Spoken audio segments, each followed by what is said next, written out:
A lot of us seem to experience odd and unexplainable things in our everyday lives.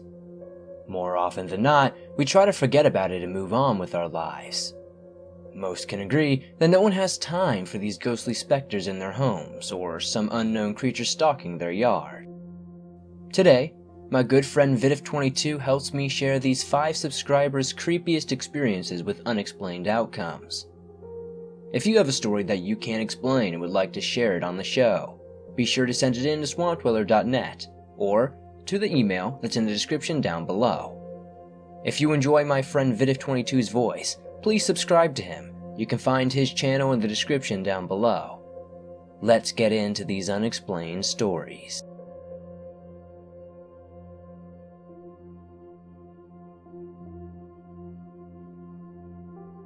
In 1998, I was stationed at Fort Carson, Colorado in the U.S. Army. I had a friend, his name was Frank, that I lived with in some barracks. Frank had a rough 18 years of life being raised in the projects of Washington, D.C.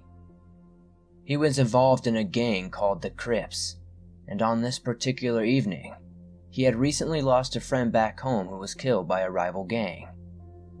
Upset and distraught, he came to my room in the barracks, begging me if I could take him for a ride just to get away.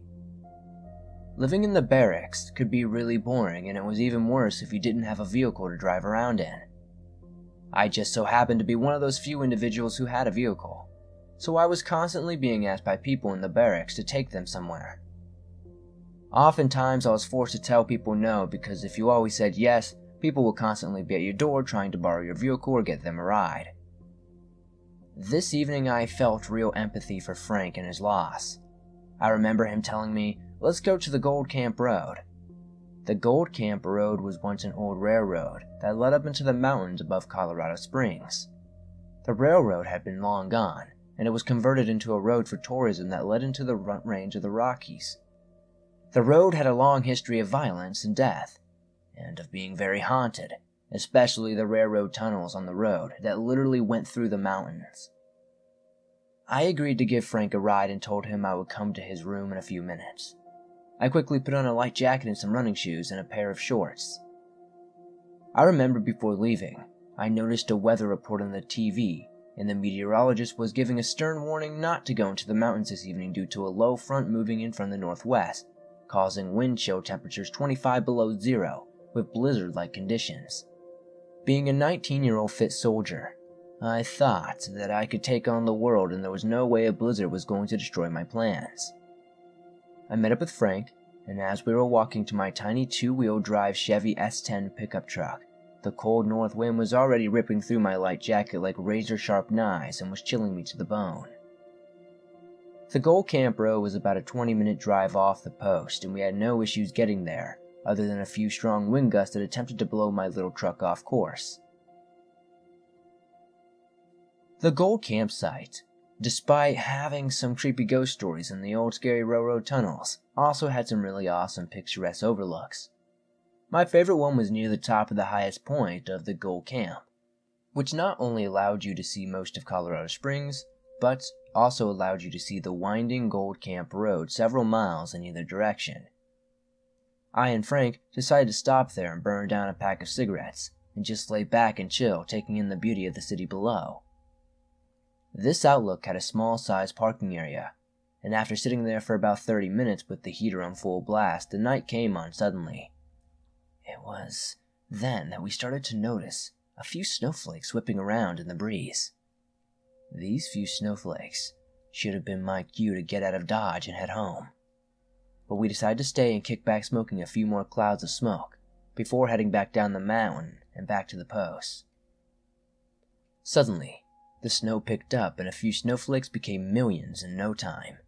The small gravel parking lot started getting covered with a blanket of snow. The parking lot was small and had a slight incline, and attempting to pull out almost put you in the ditch on the opposite side of the road. Seeing the situation becoming more and more dangerous by the minute, I decided it was time to get back to the post. However, being fairly new at driving a gear shift, I accidentally popped the clutch when I tried to put my truck in reverse, and it caused my S10 to slide, knocking my rear passenger side tire right off that little ditch across the road. Quickly putting it in first gear, I tried to drive forward, but my little truck didn't have the power to free me from being stuck. To make things worse, it was at this point that I noticed my gas gauge needle was right on the E. That's just great, I thought. Frank had the idea of trying to rock the truck while the other got out and pushed. I remember stepping out of the truck, and my bare hands immediately started freezing. I'm a very big man, and I tried with all my might to push and lift the truck back onto the road, but it was to no avail. This thing was not coming free. After several attempts of both me and Frank trying to get the wheel out of the ditch, we noticed the wheel had dug a deeper rut in the icy mud, making a serious situation even more serious. Gold Camp Road is often a busy road, but on this night there was no one on this road. Apparently, people had watched the weather reports and weren't stupid enough like me and Frank to go up and decide to drive in the mountains during a blizzard. Seeing that the snow was worsening by the minute, and after about 20 or 30 minutes of trying to get the truck free, panic began to set in, as I knew my truck was going to run out of gas and we would freeze to death. I remember looking desperately down both directions on the Gold Camp, and there was no one. Attempting to push again, I decided to say a little prayer to myself. Please God, don't let me die up here. Immediately as I thought those words of that prayer, I heard a truck door slam behind me, and in shock, I turned and saw this old chubby man standing there with a friendly grin on his face. It was as if he appeared out of nowhere. I remember Frank was just as perplexed as I was. Neither one of us saw any headlights coming up on the Gold Camp in either direction for miles. The man, strangely enough, reminded me of Santa Claus. He had a chubby frame, a flowing white beard, a long ruffled white hair. The man had a very cheerful and happy demeanor, and despite the circumstance, didn't seem to have a care in the world. "Oh my, that is really bad indeed," he said. "I tell you what, you young men just get in the truck and get warm, and I'll get you out." Puzzled, I replied, Sir, not to be rude, but I'm a big guy and I couldn't get it to budge, so I don't know if you'll be able to." "Now, young man, if you have faith the size of a mustard seed, you can move the mountain." Well, okay. So I jumped in the truck, and what happened next still puzzles me to this very day. This chubby little man literally picked up the entire back of the pickup truck off the ground and moved it so my tires were back on the road again. Frank, spooked by this man's incredible feat, yelled out, "Did you see that? He just picked up the truck!" Relieved and happy, I quickly grabbed my wallet to give the man a few dollars for the trouble. He quickly replied, "Young man, I have no need for your money, as I have no use for it. Now, if you drive straight ahead and take your time, you'll get to the gas station at the bottom of the mountain." I remember after he said this, I looked at my gas gauge with a little doubt, as I knew that gas station was at least 5 miles. "Faith, friend, have faith," was his last statement before he kind of faded off with a cold north wind. I then said, "Well, sir, thank you once again." At that moment when I looked up at him to thank him, I swear on everything I know, he was gone. It was as if he vanished into thin air. There was no old man and there was no truck. He was just gone. There were no tire tracks other than my own. Fearful that he may have slid off the side of the mountain, I and Frank got out and looked around in the darkness, and there was nothing but flakes of snow dancing all around in the cold night air. I took his advice and drove slowly down the mountain, and made it to the gas station just as the old man had predicted. When I and Frank were traveling back to the post that night, we got to thinking about what had just happened. Upon thinking back, we realized, despite the man having a very friendly and warm demeanor, he seemed to radiate warmth, as we both sensed when he was near us. We didn't feel that bitter cold wind from the blizzard. Secondly, how did he know the truck was out of gas? I never mentioned that. The last odd thing we encountered other than his sudden appearance and disappearance was the way he told us to travel.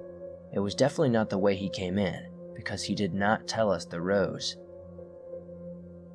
The only explanation that I can think of all these years later was the stranger in the storm was an angel sent by God to protect us, many miles away from home. What do you guys think?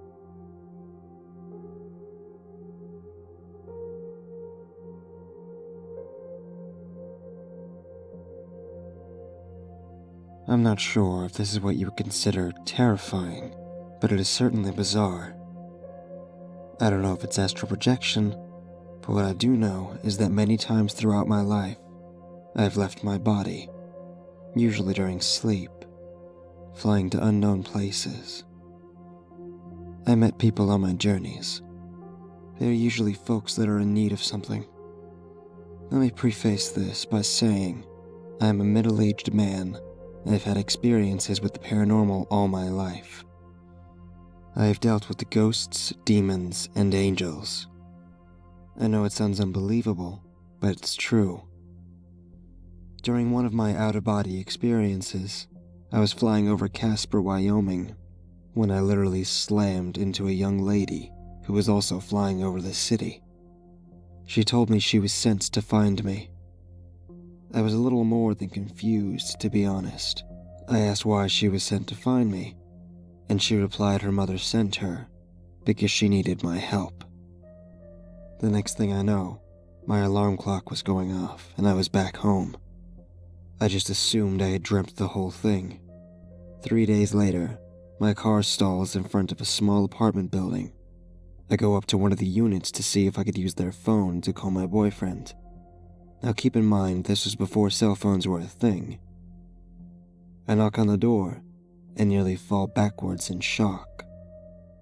The person standing at the door was the same girl I ran into before. She looked at me with the same look of shock and confusion and whispered my name. I simply nodded yes and said, "You must be Zoe." She invited me in and introduced me to her mother. Her mother was more than excited and bewildered to see me, as she had been looking for me. A friend of hers had told her that I could help her find a loved one she had been trying to find. I happened to know the loved one and was able to reconnect the two after nearly 10 years. Now fast forward about 5 years or so. I was living in Denver, Colorado, when I was once again out of my body and flying over the industrial part of the city when I landed in an alley.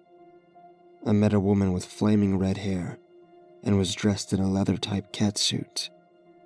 I will call her Joan for privacy's sake. Anyway, Joan told me God has sent me to help her with her ministry. She was a minister for the gay community at the time. I thought that was obscure considering I was a gay man, and why would God want me to help her ministry? Exactly 3 days later, I was at work waiting tables, when all of a sudden, guess who comes to the door of the restaurant but Joan? She walked right up to me and handed me her business card. She winked at me, called me by name, and insisted I call her after I got off of work. Out of curiosity, I did. I was apprehensive at first, but figured there had been a reason we had met 3 days after that event. Joan told me she had a dream. She was fishing and God spoke to her, telling her that she was about to reel in a fish, like she had never seen before. She said God told her I was exactly what she needed for her ministry. That's when I knew it was more than just a dream. I told Joan about my experiences with the paranormal and how I would meet others on these flights, and then meet them in person exactly 3 days later. Joan told me I was very prophetic and a gifted seer. I kind of laughed it off at first. She told me about her ministry and that she was a deliverance minister. She told me that she had dealt with demons, and that is why she needed me. I was uncomfortable with the idea, to say the least. I had what she called the gift of discernment. This is one of the reasons I was always under demonic attack, because they know I know their names, and that is why they have never been able to touch or harm me in any way. When I would have those run-ins with the demons, I would call them by name and send them away. Fast forward a few weeks, Joan asked me to sit in on a deliverance session she was going to have with a young drag queen from the neighborhood. I reluctantly agreed to do so. When I arrived, I was surprised to see that the drag queen was a coworker of mine. As the session began, this tiny little flamer of a guy began to speak in multiple voices. I literally began to climb the back of the couch and up the wall to get away from this guy. Joan began to talk to this demon and demanded it leave this young man. The demon hissed and laughed at her, telling her she had no authority. Joan spoke calmly yet firmly. She informed the demon its name gave her authority over it. Again, it laughed and mocked her. It refused to give her its name. Keep in mind, I am still against the wall, watching all of this utter horror. This was not Hollywood. This was fucking real, and my heart was pounding so bad, I thought it would shatter my ribcage. Then, out of nowhere, the demon's name popped into my head. And without even a thought, I yelled out its name. That's when the realization of why I was there hit me, like a freight train. I stepped off the couch and stood next to Joan. I was still shaking like a leaf, but again, I spoke the demon's name. Joan then continued with her deliverance session, and using the demon's name was able to drive it out of the poor little guy. Now I know this all sounds like something straight out of Hollywood, and I would rather it was. However, these are all actual and factual events. I have so many more stories to share with all of you, but that's saved for another time. Back to my original question. So is what I experienced while flying astral projection or something else? Can anybody help me figure this out?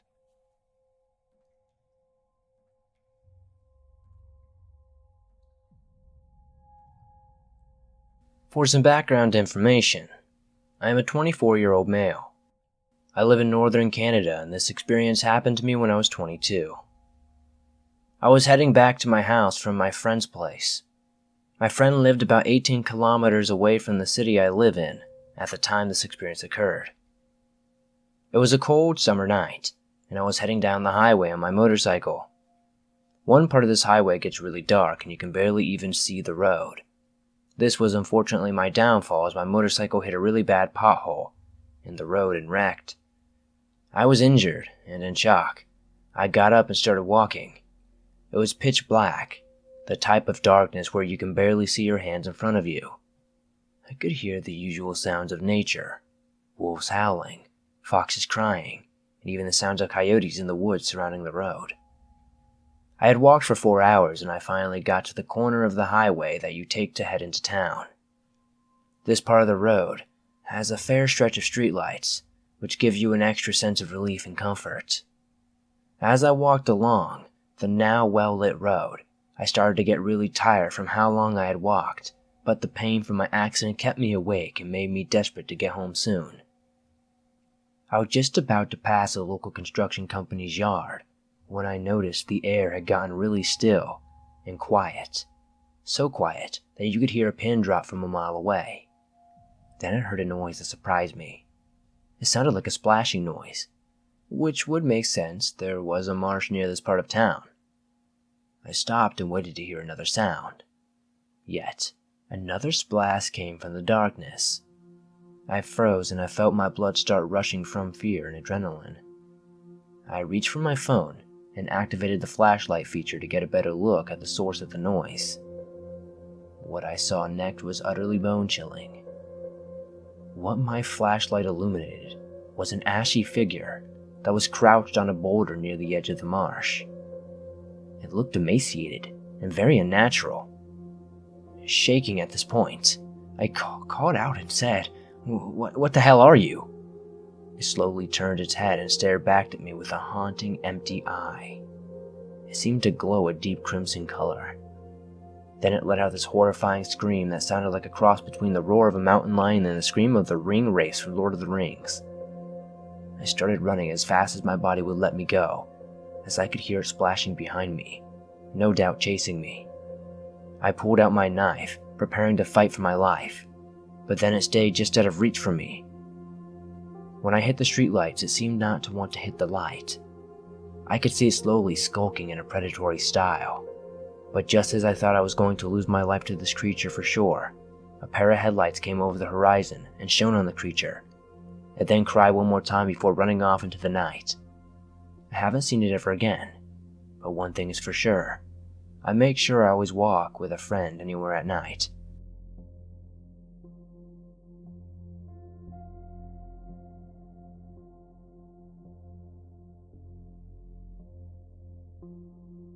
This happened several years ago in Calgary, Alberta, Canada. I was about 22 years old and working in a medical warehouse with 3 other staff. One of them had called in sick, so there was only 2 of us this day. We had half top floor and full bottom floor. Also, the front part of the office, which had an additional 8 staff, but they hardly came to the back of the warehouse, so we never saw them. We would call the other guy Dan. It was about 1 in the morning, and we were pulling orders out to be shipped. Dan was packing them and I was packing them as well. We were on a roll and almost complete of all the orders, when Dan had called up to the 2nd floor, where I was. I had just put a pallet product up there weighing about 500 pounds. I had lowered and pulled the pallet jack out and lowered the jack, so it wouldn't roll away. Dan asked me to get a couple cases off the pallet. I walked to the end of the floor and looked down towards him. It was about 15 to 20 feet down. I had asked Dan if I had heard him right, and he replied yes. He said hurry up and then we'll give a smoke break and get some coffee. I was in the midst of telling him something. Then all of a sudden the pallet jack had moved. I looked behind me to see if someone was there, but to my surprise, there was no one. He shook his head, and just then the jack moved about 5 feet all of a sudden. I got freaked out and I had noticed by the jack that it got dark, like a shadow of a person was there. Dan had asked me again who was up there. I told him it was just me and I couldn't see anybody but a shadow. He walked backwards to see if he could look up and see. I was looking at him and then I blacked out all of a sudden. Jumping to what I had remembered and what Dan had told me, Dan came running up the stairs toward me and I was laying on a broken pallet. I had scratches on my arms too. Dan was calling my name and trying to wake me. I looked up towards him and asked him what the heck happened. Dan told me, "You were looking down towards me and didn't look like yourself. Your eyes were black and you had a pale look. Then you had threatened me and started walking towards me with a look of hatred in your face, and then you fell over." We both got up and took off in a hurry. We got coffee and went back off to the warehouse. I felt very dizzy, drained, and exhausted all in the same time. I'm not sure what happened to me. Maybe one of you guys can explain it.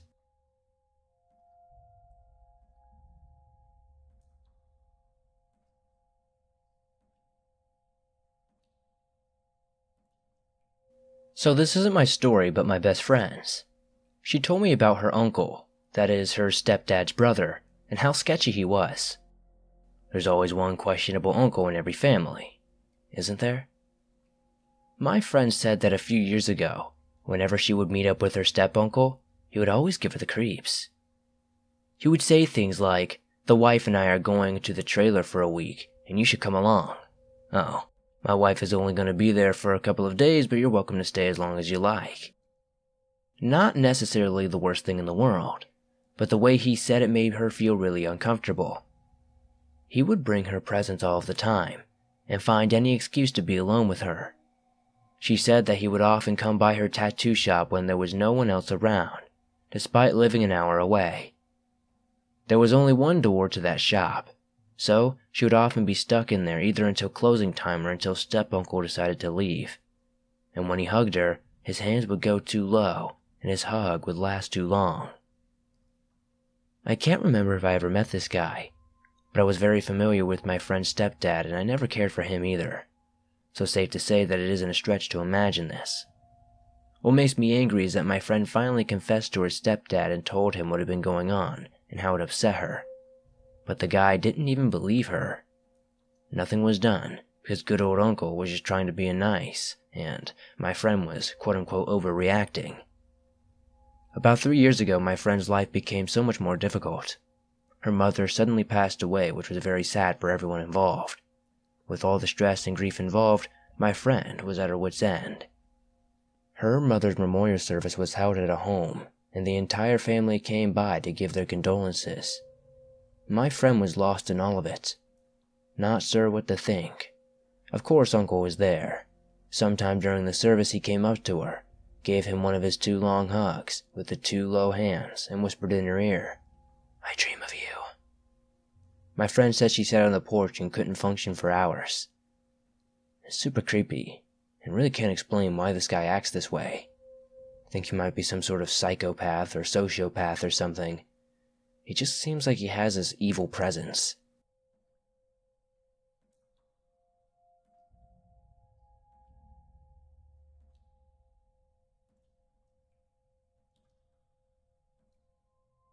This may seem far-fetched, and you may think it sounds a little crazy, but here goes.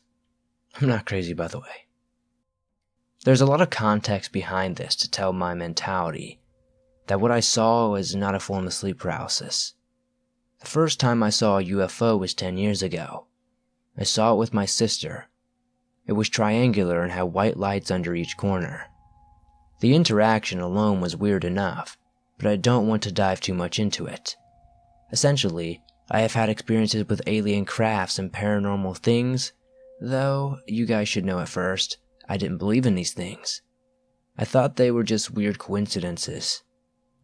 Now back to what happened. Last year, in 2017, sometime in November, I took a trip to a games convention. A group of friends and I rented out a motel room while we were down there for a week. This happened on the first night we were there. I was sleeping in the same bed as my partner at the time. Now, I have had experiences in sleep paralysis my entire life. I don't think anyone could convince me otherwise that what I saw was anything to do with sleep paralysis. I remember obviously sleeping, but I don't remember any dreams. Out of nowhere, I suddenly woke up, but I didn't open my eyes. I had this strange and odd feeling about my surroundings. I knew immediately something wasn't right. Still with my eyes closed, I felt this pressure on the side of my head. I was sleeping on my left side. It was right at my temple, and it felt like someone was pushing their finger onto it. While this was happening, simultaneously I remember answering questions. I don't know what they were, but I was responding and giving answers. It felt as though it was through my subconscious. In my head, I saw this blast of color from a dark void. It looked like gas clouds. Many clouds, actually. Colors of orange, white, and purple. I think those were the colors anyway. It also had stars through it. That alone freaked me out. I couldn't move at this point, and my eyelids were incredibly heavy. As I started to attempt to open my eyes, I could see something standing right next to me. I looked up as much as I could, and to my horror, that's when I saw it. Right next to me, this big black-eyed alien was staring at me. The motel room was dark, but from what I saw, this being had greenish-brown reptile-like skin. It didn't look like a crocodile, but you could tell it was reptilian. It had massive, black almond eyes slanted upwards and had a small head. It didn't exceed too far beyond its eyes. He had this suit on, which was changing colors, almost like he managed to get into some sort of morph suit. Think of kind of like Mystique from the X-Men. Needless to say, I freaked the heck out. My first reaction was to fight it off. I managed to lift my arms as much as I could and started to sluggishly fight it off. I backed away slightly and turned to the left, then proceeded to walk down towards the end of the bed. He was only around 4 feet tall. It felt as if my entire body was vibrating, not the kind of vibration you get from a PS4 controller. It was like a bass from a car. I felt heavy. My entire body was vibrating, but I still managed to lift myself up from the bed and sit up straight. If I had to put another feeling to it, it felt like I was drugged, like someone had 2 low speakers on either side of me blasting it, causing me not to be able to move. As I got up to the top to see where the alien went, I backed out, woke up instantly afterwards, feeling rested and still in the same position as I was when I had my interaction with the alien. My boyfriend said he didn't feel or see anything that night, but he believed me. Needless to say, my mentality broke after that. I got into a severe depression, and my anxiety was so bad, I started to contemplate suicide.